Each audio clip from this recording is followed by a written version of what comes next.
Hi, I've gotten a lot of comments about how to get into trading, so I thought I'd just make a study journal series that kind of just outlines the very basic stuff that you would probably need to know.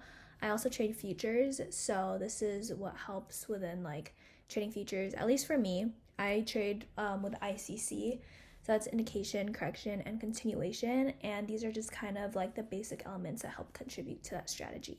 So, if you haven't watched my first part already, that's kind of about talking about trends, how to look at an uptrend and a downtrend. That's like the basic what you would need to know, because in this part, I'm talking about resistance and support levels, kind of marking up your chart. But in order to understand that, I feel like you should know what an uptrend and a downtrend is. So I do have something on my page. It's called Study Journal. If you go to that tab, that video is there. So this is the second video to that. I'm going to show you on just like a chart on just literally like a paper trading chart, just so that it's more generic, but I'm going to use that as an example, and this is on NQ. But this is kind of just how I would mark up my chart. It's pretty easy when you start doing this, and the reason for marking up support levels and resistance levels is because it helps to tell if the trend is going to follow that certain direction, if it's going to follow that bearish or bullish structure.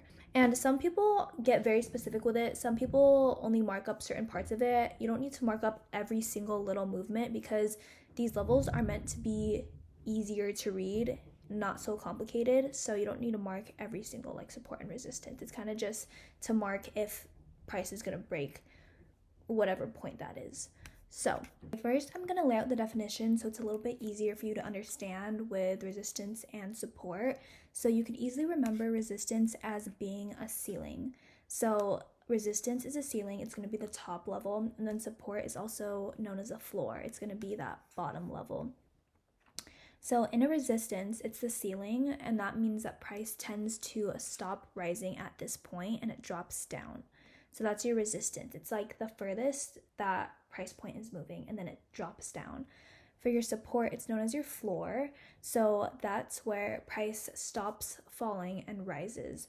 So within resistance and support levels, at this top point, at the resistance point, you have sellers stepping in because price is going to bounce down. And at the support level, when price is bouncing up, you have buyers stepping in the market. And this is important because within resistance and support levels, again, it's going to look like this within the trends. It's good to know if price is going to follow that, because you're going to have multiple levels, right? So if it's going to keep going like this, you could know that the trend is either going to stay bullish, but if it does break the levels, it could give an indication of price moving in a different direction. So that's why it's really important to mark up your charts. Again, some people get very technical with it and mark up a lot on their chart, and some people just have these levels just to watch the trend. So it really does depend on if you're looking at it on a higher time frame, if it's, wider, or if you're marking very specific levels. So I kind of just wanted to outline that for you to get a better understanding. Okay, let's do a little visual on the chart. It won't be super technical. I just kind of want you to get an overall understanding. And then once you get the hang of it, then you can mark it up in the way you want. But this is kind of just what helps overall. So let me show you. This is on a 15-minute time frame. This is on Thursday, November 13th, market open, right? So obviously we have some liquidity here. Let's ignore this and then let's go right here. Okay, so obviously you see price reaching this point and then it drops down. So first, I guess it kind of depends if you want to note this at the wick or the body of the candle. I'm just going to do the body for now. But let's add a line there, because we obviously see that price reaches that high point and then it drops right below it, right? So let me get that line. We're going to mark it right here. So if price is going there, you want to mark that because it's obviously a high point and you want to see if price is going to go above that or below it. But look, it goes down. You see it go down right here, right? I'm going to put another line right here.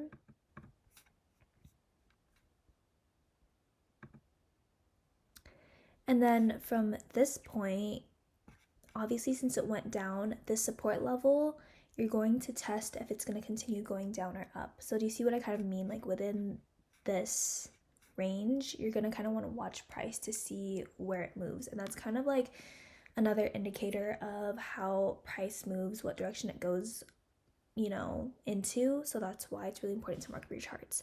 But then at the support level, it breaks a support level. So from here, as you could see, it's going down again. Makes another, I guess you could say, like a support right at this level. So we could add a line here.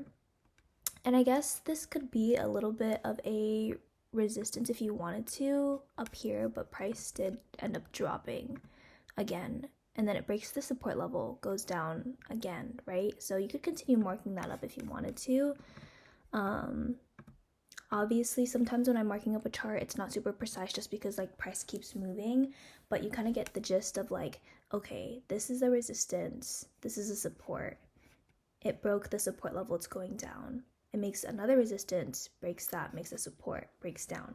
So that's why it's really important to use those lines to really just see where price is going. And at the same time, like this is a little bit of a downtrend here. Obviously, I'm on a 15-minute.